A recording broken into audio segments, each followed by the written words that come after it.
This is Seasons of Discontent with your hosts Rick Snyder and Matt Combs on the Hogstein Network.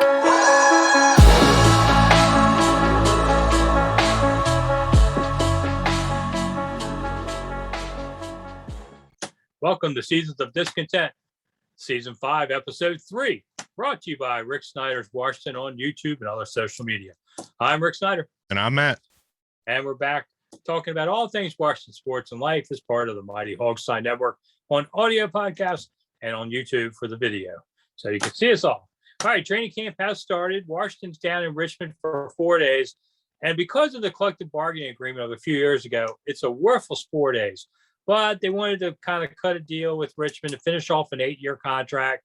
They're still thinking about, stadium money potentially, and they've got a friendly governor. I guarantee you will read stories where the governor stops by practice and they go, yeah, the presumptive governor, I should say, McAuliffe, and they say, yeah, we'd love to have you here. And so it's all a political game. Yep. I mean, you don't go to camp for 4 days, like this. And it's 4 days, there's no hitting or anything. You can't wear all your pads. So this is like 4 days of jumping jacks out there and running some. Yeah. And you're not going to see much. And then they come back to Ashburn and they'll do some real ones. But really, the first preseason game comes pretty quickly. There's only 3 preseason games this year, right? Yeah, and they also have a break after the third one. They have a week break, like a bye.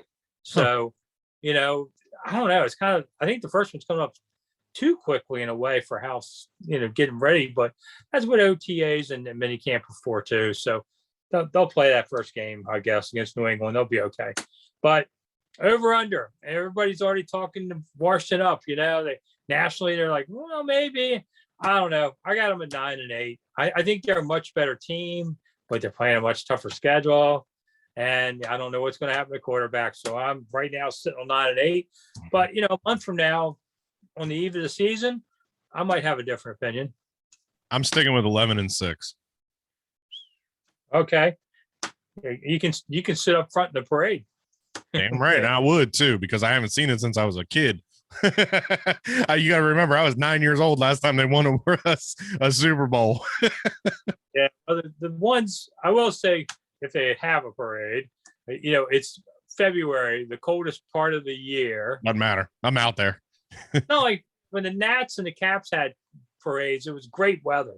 This won't. You're going to have to earn it. But that's okay. You can sit and watch the parade like that. Hey, there's enough vodka in the country to keep me warm. Yeah. Anybody sober, No. But hey, let me ask you about that. So you obviously were around for previous Redskins Super Bowl parades. Obviously, we've seen the Nats and the Caps both win championships recently. How much bigger than those two parades would a Redskins or Washington football team Super Bowl parade be? I remember one of them was 1 million people. And you got to remember, and I'm not sure if that's the year it rained or not, because they had 3 of these. Right. One year it rained. It was a cold rain in January. You know what that does. But it was a big crowd, big as the Nats and Caps. But one year I know it was 1 million. It may have been the Doug Williams year. I'm not sure. Because you look at like when the Caps won, it was just a party. Like everywhere you went, it was a party. The Nationals parade was a little bit more chill. I don't know. It was maybe a little bit more tame. Maybe people were a little bit, partied out from doing the Capitals one just a few months beforehand. But, I got a feeling, man, if the Washington football team won the Super Bowl this year, that parade, there could be a foot of snow on the ground. This city would be ecstatic. It would just be electric. But when John F. Kennedy was ready to have his inaugural parade, it snowed 10 inches the night before in Washington. And they had the National Guard go down Pennsylvania Avenue with flamethrowers to melt snow. So I could see it happening again. And the difference with the parades then and now is you didn't have double-decker open-ended buses back then, and now you do. So the old days, guys were in buses kind of leaning out the window. You couldn't see jack. But, people went anyway. Now you could I just tell them, brace up, go on top of the double deckers and have some fun. And at least you could see better. So those would be interesting. All right, let's do over under again. How many starts does Fitzpatrick make? I don't know. I'm going. I'm going to go 12. I would go with the over on that. And I would say the other four go to Heineke, and maybe Heineke's got the ones at the end. Yeah, as we've wrapped up the division, I could see Taylor Heineke coming in and playing some cleanup duty.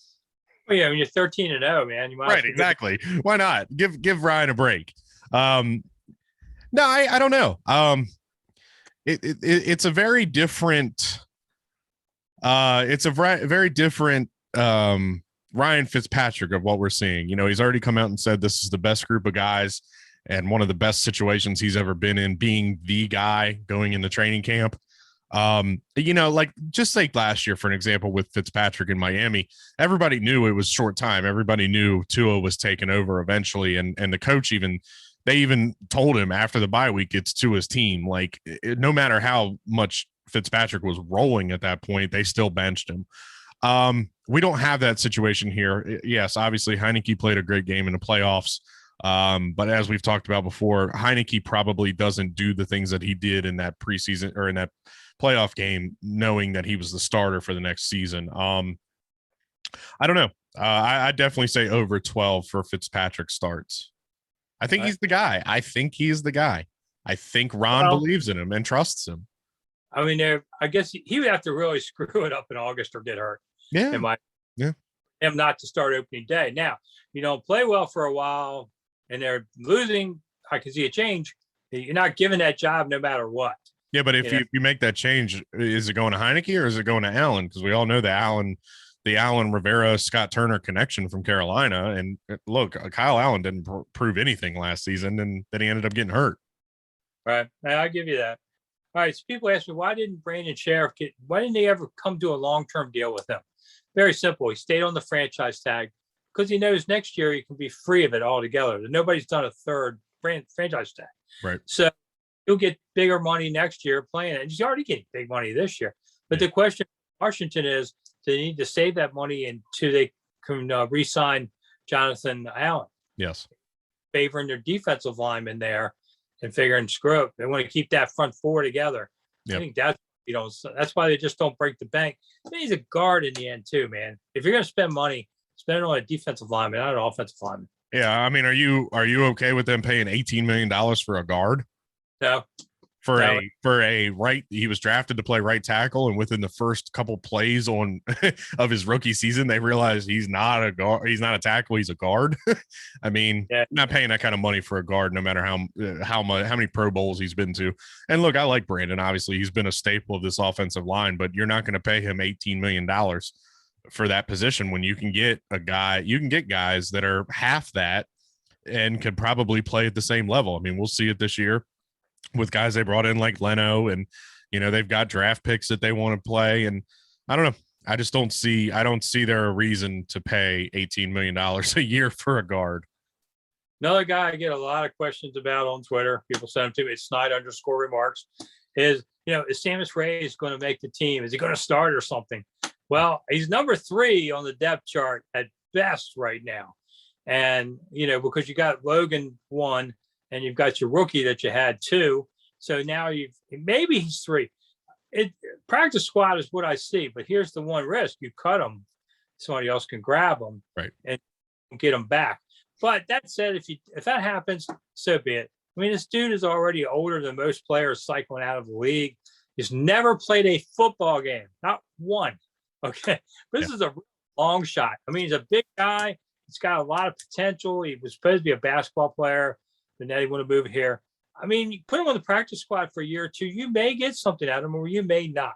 This is the ultimate long shot situation. Yeah, but, and that's the thing, like with Logan Thomas, yes, Logan Thomas was a quarterback at Virginia Tech, but Logan Thomas played football. This guy has never played football. And Rick, Sammis Reyes is the new Marcus Mason. Now, there's probably more upside to Reyes. I know that, but yeah, he's practice squad at best. He needs some, learning time. And yeah, you do risk somebody taking him, but realistically, I mean, it also can come down to the player saying, I'm going to sign with this practice squad. Like I'm not going somewhere else. Yeah, I mean, you make good money. I just am amazed. Like you say, every year that fans center on some guy who's not going to make a difference in the win losses of the team. It's always the guy at the end of the bench. But man, you just want to talk about him so much. Yeah. So, good dude. We'll see what happens. I thought he's interesting, but I don't see him making a difference. They're not going to the Super Bowl based on him. Yeah, but this is also a different type of team. I mean, usually we're so focused around negative things with this team. You know, I can't say enough how much the culture change with Ron Rivera and staff has been, with Jason Wright coming in and you know, even Marty Herney and Martin Mayhew. I mean, the culture around this team has completely changed with Ron Rivera, and it's good. Yeah, we're talking about a third tight end.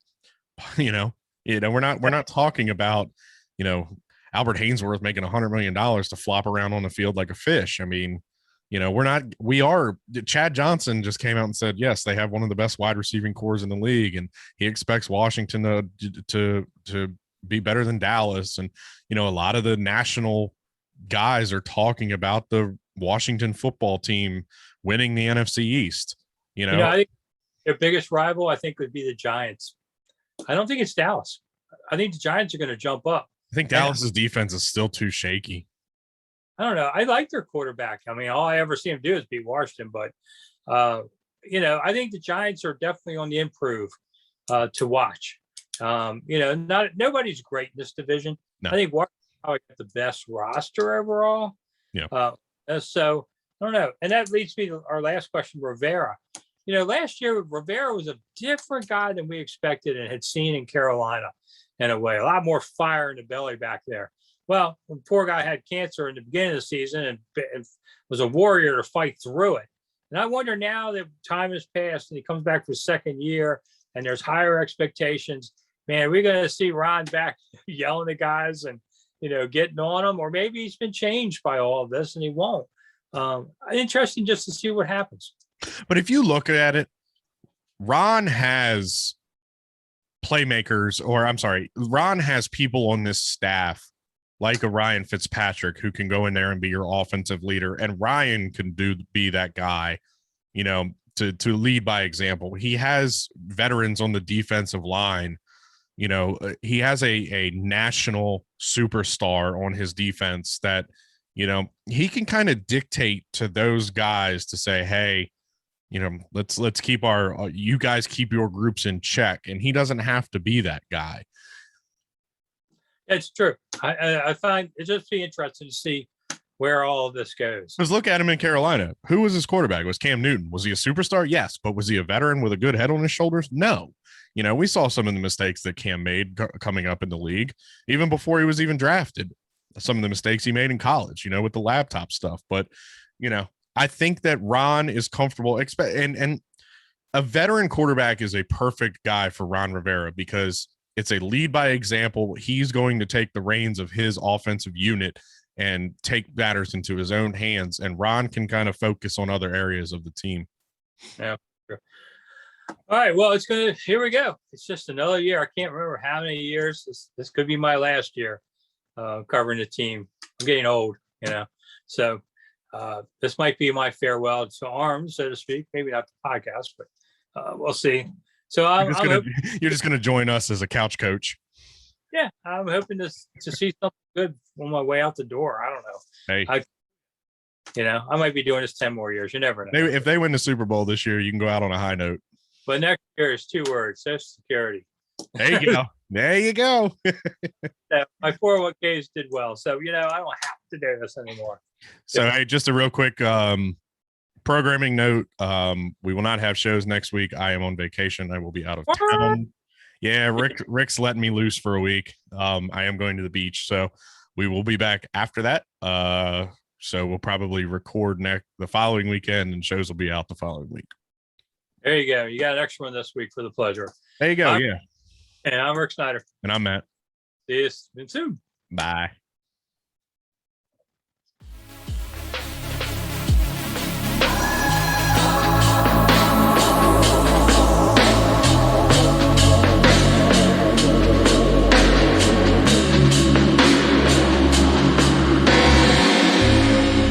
Thanks for listening to